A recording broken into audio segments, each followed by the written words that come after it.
सावित्री ज्योतिराव फुले सातारा जिल्ह्यातील खंडाळा तालुक्यातील नायगावच्या खंडोजी नेवासे पाटलांची मी कन्या.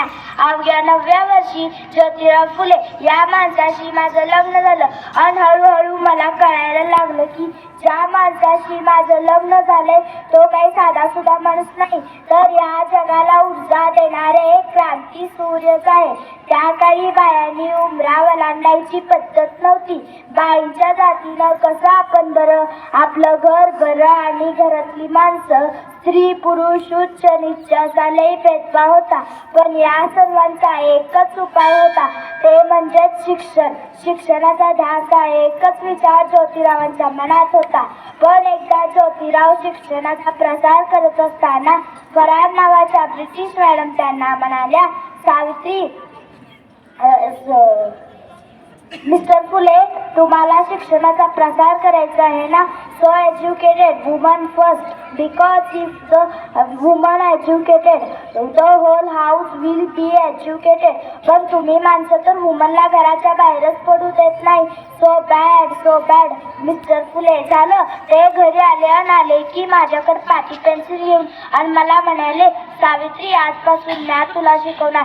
झाला ठाण सुरू झाला माझा अभ्यास. काना मात्रा वेलांटी आकार उकार बेक कबे बे दोन्ही चार हाच त्यास मी लिहायला शिकले, वाचायला शिकले. आणि अशातच 1 जानेवारी 1848 पुण्यातील भिडेवाड्यात आम्ही पहिली शाळा सुरू केली आणि मी पहिली शिक्षिका आणि मुख्याध्यापिका सुद्धा. शेळपटासारखं जगलात तर काम तमाम होईल, वाघासारखं जगलात तर नाव होईल.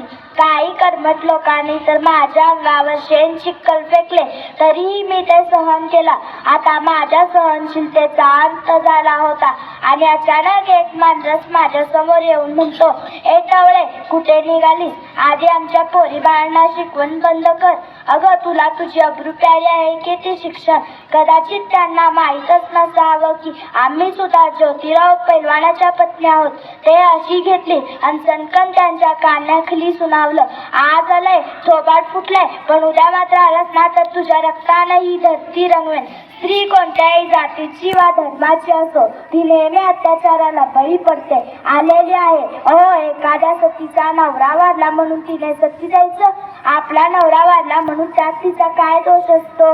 त्यासाठीच आम्ही काम केलं. त्यानंतर आम्ही विधवा महिला हिच्या मुलाला म्हणजेच यशवंताला आम्ही दत्तक घेतलं, वाढवलं, मोठं केलं, सांभाळलं, डॉक्टर केलं. आणि अशातच पुण्यात प्लेगची साथ निघाली आणि यशवंताला सांगितलं, आपल्याला हॉस्पिटल उभा करायचं आहे. प्लेग हा संसर्गजन्य होता, त्यामुळे कधी ना कधी मलाही होणार होता. म्हणून मरणाला घाबरायचं काय? छे, आपण तर समाजासाठी जगलो आणि बघता बघता आमच्या 18 शाळा झाल्या. सती प्रथा केशव, पण या सर्वांवर आम्ही मात केली. कारण आनंद होता तो आयाबायांना शिकवण्याचा.